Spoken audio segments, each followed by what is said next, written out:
नमस्कार दोस्तों, कैसे हैं आप सभी। उम्मीद करता हूँ बहुत ज़्यादा अच्छे होंगे। कल का वीडियो आप लोगों ने बहुत ही ज़्यादा अप्रिशिएट किया, उसके लिए बहुत बहुत धन्यवाद। मुझे बहुत ही अच्छा लगता है जब आप लोग मुझे इस टाइप के वीडियोस को अप्रिशिएट करते हैं, क्योंकि एक लंबे समय से लोगों को यही लगता था कि बड़े ग्रेड के बॉल्डनेस में इतना बड़ा सर जो है कवर हो पाता है या नहीं। और सबसे बड़ा ग्रेड ऑफ बॉल्डनेस मेरा ही था, सबसे बड़ा हेड साइज़ मेरा ही था। ठीक है, लकीली मेरा थोड़ा सा हेयर क्वालिटी अच्छी थी, ठीक है ना, डोनर डेंसिटी नहीं थी, इसलिए मेरे को जैसे तैसे रिजल्ट आ गया है ठीक ठाक।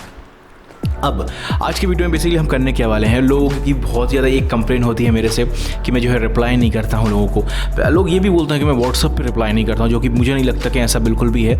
एक टाइम था कि मैं ऑफकोर्स मैं 3-3, 4-4 महीने बाद लोगों के व्हाट्सअप पर रिप्लाई किए। कई लोगों के तो उस टाइम तक हेयर ट्रांसप्लांट भी हो गए होते थे, उसके बाद मैंने रिप्लाई किया था। लेकिन अभी ऐसा समय नहीं है। मैं पिछले 6 महीने में आई थिंक सो बहुत ज़्यादा एक्टिव हूँ अपने व्हाट्सअप पे। ये जो व्हाट्सअप नंबर है, इसमें मुझे आप अपने बॉल्ड एरिया और डोनर एरिया की जो पिक्चर्स भेजते हो, उसमें मैं आपका रिप्लाई तुरंत देता हूँ, या फिर एक दिन के अंदर अंदर आपको रिप्लाई ज़रूर दे देता हूँ।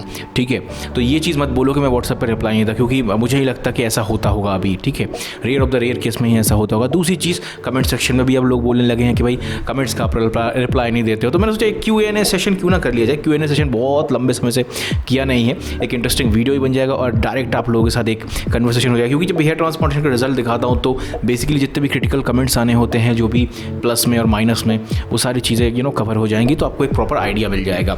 खैर, वीडियो को पहले सबसे पहले तो लाइक कर दो यार, इस वीडियो को लाइक कर दो, नए हो तो सब्सक्राइब कर लेना। ठीक है, और बस लाइक और सब्सक्राइब भी कर लो, और अच्छा लगे तो फिर बाद में शेयर कर देना।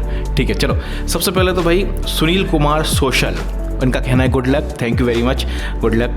गुरुदत्त जायसवाल, लव यू दादा, thank you very much Gurudutt भाई। ये गुरुदत्त भाई बहुत पुराने हमारे सब्सक्राइबर हैं, ठीक है, और ये कभी रेयरली कमेंट करते हैं, कभी कभी, तो गुरुदत्त भाई कमेंट करते रहा करो यार, अच्छा लगता है। उसके बाद जतिन कुमार जी का कहना है, भैया आप बहुत लकी हो, मेरा रिजल्ट तो बहुत बेकार आया था, प्लीज़ मुझे इस व्हाट्सअप नंबर पर अपने रिजल्ट्स की पिक्चर्स वगैरह भेजिए, कहाँ से कराए ये सब बताइए।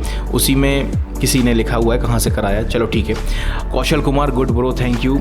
Sukanta Sarkar, very nice brother, आप कौन सा हेयर ब्रश यूज़ करते हो? हेयर ब्रश का लिंक जो है डिस्क्रिप्शन में दिया हुआ है, हर वीडियो में ही रहता है उस हेयर ब्रश का। बहुत अच्छा हेयर ब्रश है, इससे जो है ना बाल टूटते कम है, बहुत कम टूटते हैं। तो ये हेयर ब्रश अगर आप मंगाना चाहते हो तो डिस्क्रिप्शन में लिंक है। उसके बाद राजेश नायक भाई हैं, जो कि नाइस रिजल्ट ब्री लिखा है, ब्री बेसिकली वो ब्रो कहना चाहते हैं। Thank you very much Rajesh Nayak भाई। Dance lover Virat, dance lover Tannuda, I love you so much bro, thank you very much, thank you very much. इस टाइप के कमेंट्स के कारण ही भाई वीडियोस बनाने का हौसला मिलता है। चलिए आगे, राजू चौधरी, ये मेरा भाई कैसे भी कंडीशन हो मेरे यूट्यूब करियर में, ये मेरा भाई जो है राजू चौधरी मेरा सबसे बड़ा सपोर्टर है एक तरीके से। गुड इंप्रूवमेंट आया रिजल्ट में दादा, thank you very much Raju भाई।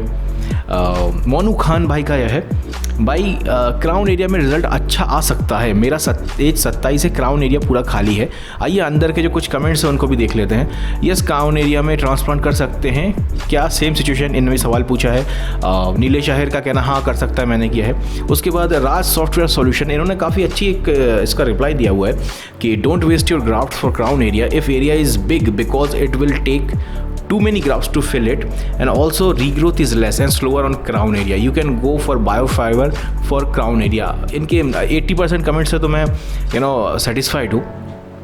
बेसिकली ये इनका कहना है कि क्राउन एरिया को प्रायोरिटी लिस्ट में मत रखो, ठीक है ना। 27 की एज है मेरे ख्याल से, अगर 27 की एज में आपका क्राउन एरिया ही थोड़ा हुआ है तो उसमें आप थोड़ा सा टाइम लो। और अगर हेयर फॉल चालू है तो फिर अभी क्राउन एरिया में बिल्कुल भी हेयर ट्रांसप्लांट का मत सोचो, क्योंकि क्राउन एरिया में जैसे कि राज सॉफ्टवेयर सॉल्यूशन इन भाई ने बोला है कि बहुत ज़्यादा ग्राफ्ट लग जाते हैं। अगर मैं अपने सिर्फ क्राउन एरिया, अभी मेरे जैसा खाली आपने कल देखा होगा, अगर क्राउन एरिया को ही फोकस करूँ तो कम से कम उसमें 3000 ग्राफ्ट ईजिली वो क्राउन एरिया खा जाएगा, और फिर भी मैं धूप की रोशनी में वहाँ चमकेगा थोड़ा बहुत। क्राउन एरिया बॉडी का सबसे ऊपर का पार्ट होता है, इसीलिए जो है ना थोड़ा सा भी लाइट पड़ता है वो छन के अंदर जाता है। इवन ये जो कैमरा होते हैं ना, कैमरा और जो मोबाइल के लेंसेज, नॉर्मल लाइफ में मेरा क्राउन एरिया उतना विजिबल नहीं है जितना कैमरे में दिख रहा था कल, ठीक है ना। तो कैमरे में थोड़ा सा और वो है ना ऑटो फोकस के कारण वो थोड़ा सा स्किन को ऑब्जर्व करता है, फोकस करता है, इसीलिए थोड़ा सा ज़्यादा खालीपन दिखता है। तो क्राउन एरिया में और दूसरी साइड इन्होंने बोला है कि you can go for biofibre for crown area. ज़रूरत नहीं है बायोफाइबर की भी, मेरे को तो ऐसा लगता है कि थोड़ा सा रुक जाओ। फर्स्ट प्रायोरिटी आप अपने जो नेचुरल हेयर ट्रांसप्लांट बाल हैं उनको दो,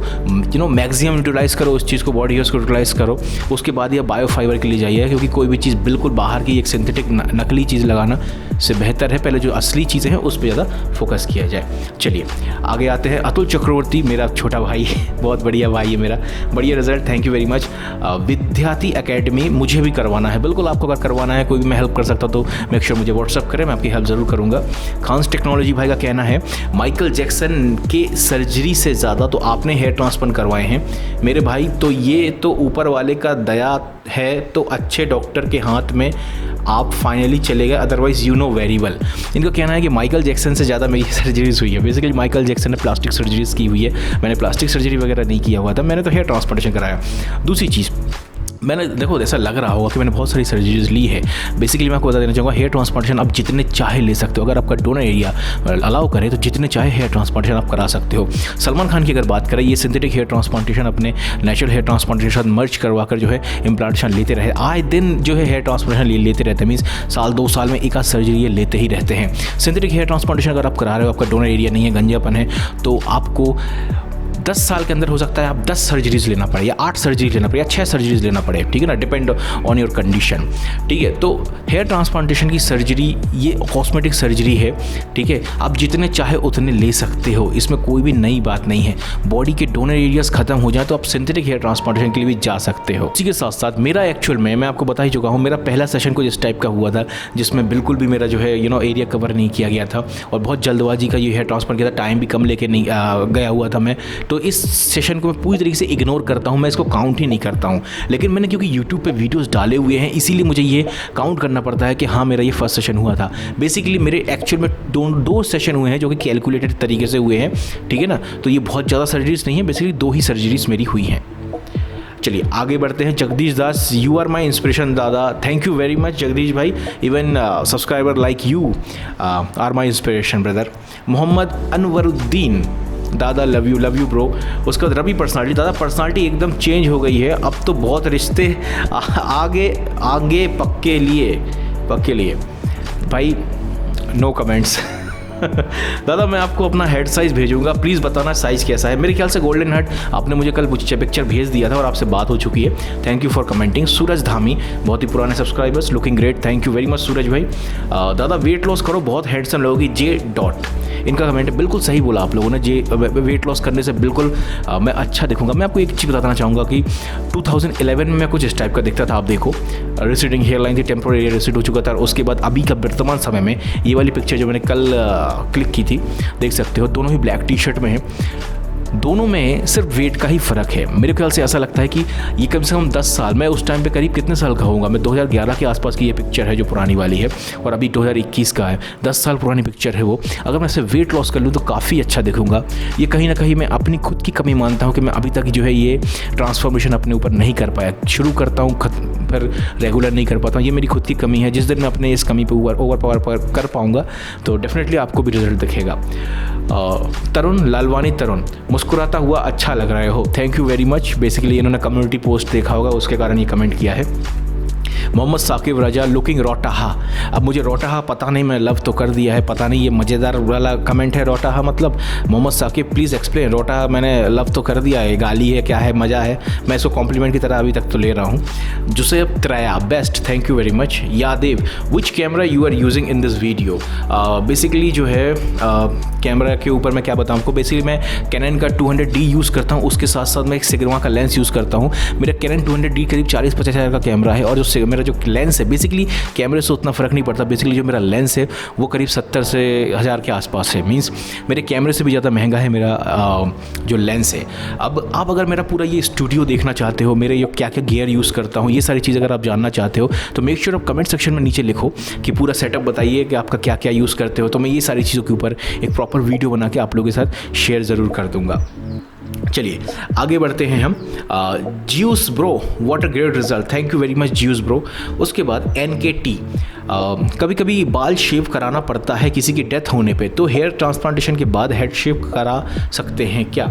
उस पर 2 लोगों का कमेंट आया हुआ है, वो भी पढ़ लेते हैं। हाँ करा सकते हैं, मैंने खुद 2 बार कराया था, सुरेश महमी का है और NKT, ओके थैंक यू। चलो इस पर मैं अपना ओपिनियन दे देना चाहूँगा। मैं ऑलरेडी आप लोगों के सामने कई बार जो है, बेसिकली कई बार ही हेयर ट्रांसप्लांटेशन, ये जो मेरा पहला जो हेयर ट्रांसप्लांट हुआ था उसका हेड शेव का वीडियो मेरे चैनल पर डला हुआ है। उसके बाद खुद मैंने जो है हेड शेव एक बार कैमरे के सामने करके दिखा दिया था आप लोगों को, ठीक है। और और अभी जो मैंने ये वाला सेशन लिया इसमें भी मेरा हेड शिफ्ट किया गया, तो ये सारे हेड शिफ्ट मेरे ट्रांसप्लांट वालों का ही किया गया है, तो रिजल्ट आते हैं। और आप बेसिकली आप बोलेंगे तो यूट्यूबर है, ऐसा कुछ भी नहीं है, बॉडी सबकी एक सी होती है। मैं आपका एक मेरे मित्र सब्सक्राइबर है प्रेम भाई, उनका भी जो है बहुत बढ़िया रिजल्ट आया हुआ था, आप देख सकते हैं। कुछ कारणवश उनको भी हेड शेप करना पड़ा था, उसके बाद वापस उनका रिजल्ट आ गया। तो हेड शेप बिल्कुल नॉर्मल है, स्किन के ऊपर कुछ भी होता रहे, ठीक है ना, चाहू छुरी जो भी चलता रहे, वापस बाल आ ही जाते हैं। ट्रांसप्लांटेशन हेयर्स की यही क्वालिटी होती है। चलिए आगे बढ़ते हैं हम। निखिल गेमिंग ने थम्स अप दिया है, thank you very much, thumbs up bro. उसके साथ साथ गौरव शुक्ला, हेयर आपके कम हो गए भाई, पता नहीं आपको ऐसा क्यों लग रहा है, कि मुझे ऐसा लग रहा है कि मेरे बहुत अच्छा पहले से इंप्रूवमेंट है, मुझे ऐसा लग रहा है। बेसिकली थोड़ा सा लाइट में मैंने जो है वीडियो बनाया हुआ था। बेसिकली मैं आपको डे लाइट में अभी का मैं एक न्यू फुटेज आपको दिखा देता हूँ। आपको अगर ये रिजल्ट जो है कम लग रहा है या फिर हेयर कम हो गए हैं लग रहा है, तो मुझे लगता है कि आपको थोड़ा सा रीथिंक करना चाहिए हेयर ट्रांसप्लांटेशन के ऊपर। मैं कुछ इस टाइप का दिखता था, आप देख लीजिए, कुछ इस टाइप का दिखता था। उसका बाद जो है ट्रांसप्लांटेशन के बाद ये ट्रांसफॉर्मेशन है। अगर इस रिजल्ट से आप खुश नहीं हो तो मेक श्योर आप हेयर ट्रांसप्लांटेशन डिसीजन बिल्कुल मत लो, क्योंकि हेयर ट्रांसप्लांटेशन में कोई भी चमत्कार नहीं होने वाला है।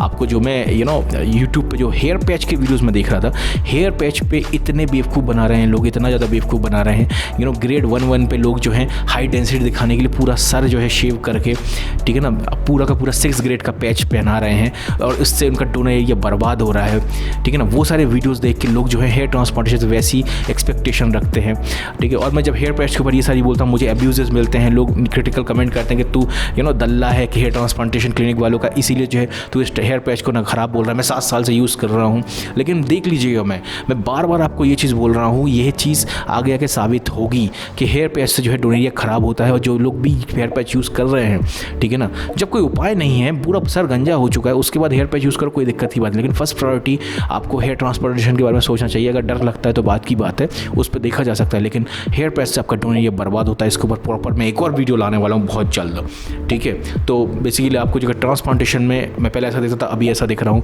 ये रिजल्ट अगर आपको लगता है बाल कम हो गए हैं तो ऐसा बिल्कुल भी नहीं, बहुत ही अच्छे हैं अभी मेरे बाल। चलिए आगे बढ़ते हैं। फुल डेंसिटी नहीं है आपकी, फ्रंट हेयर में गैप दिखता है, सन की रोशनी में दिखता है ओरिजिनल रिजल्ट। डेफिनेटली फ्रंट की रोशनी में दिखेगा ही भाई, कहाँ जाएंगे, 2 बालों के बीच में गैप नहीं दिखेगा तो और क्या दिखेगा। अभी तो मैंने इतना लाइट लगा के रखा है, देख लो, फिर भी अभी गैप नहीं दिख रहा, लेकिन सन की चकाचौंध रोशनी में बिल्कुल दिखेगा। इवन अगर मैं ऊपर से ऐसा फोटो खींचूँ या कुछ करूँ तो बिल्कुल और भी खाली दिखेगा। आप लोग बोलोगे यार इससे अच्छा तो आप में से कई सारे लोगों के वर्तमान समय में बाल अच्छे होंगे जो कि मेरे ट्रांसप्लांटेशन के बाद जितने अच्छे दिख रहे हैं। तो डेफिनेटली जहाँ पे रोशनी मिलेगी वहाँ पे चमड़ी पे रोशनी पड़ेगी और वहाँ पे खालीपन दिखेगा, ठीक है ना। कोई भी चमत्कार नहीं होने वाला है ट्रांसप्लांटेशन में, ये चीज़ याद रखो।